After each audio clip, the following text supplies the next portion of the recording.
સેવાલિયામાં દેશભક્તિના જુસ્સા સાથે તિરંગા યાત્રાનું ભવ્ય આયોજન કરાયું। ભારત જ્યારે પોતાનો 78મો આઝાદી વર્ષ ઉજવવા જઈ રહ્યું છે, તેના ભાગરૂપે દેશમાં ઠેર ઠેર પ્રતિકાત્મક તિરંગા યાત્રાઓ યોજાઈ રહી છે। તેવા જ એક કાર્યક્રમના ભાગરૂપે ખેડા જિલ્લાના સેવાલિયામાં સીપી પટેલ હાઈસ્કૂલ તથા પ્રાથમિક શાળાના બાળકોએ તિરંગા યાત્રા યોજી હતી। આ યાત્રા સીપી પટેલ હાઈસ્કૂલથી શરૂ થઈ સેવાલિયા 4 રસ્તા પર થઈને જોગણી માતાના મંદિર સુધી યોજવામાં આવી હતી।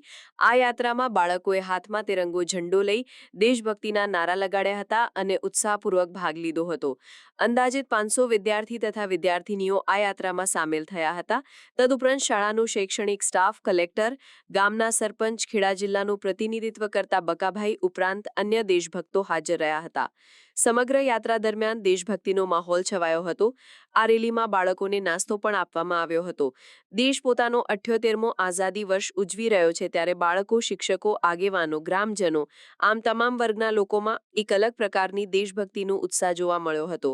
સેવાલિયા ઉપરાંત બાજુમાં આવેલ ગામ બાલાસેનોરમાં પણ કલાનિકેતન સ્કૂલ દ્વારા આવી જ તિરંગા યાત્રાનું આયોજન કરવામાં આવ્યું હતું। તેમાં પણ લોકોએ ઉત્સાહપૂર્વક ભાગ લીધો હતો। આમ યુવાનોમાં દેશભક્તિનું મહત્વ સમજાવતી કંઈક કરી ચૂકવવાની ભાવના ઊભી કરવાનો આ સફળ અને સાર્થક પ્રયત્ન કરવામાં આવેલ છે।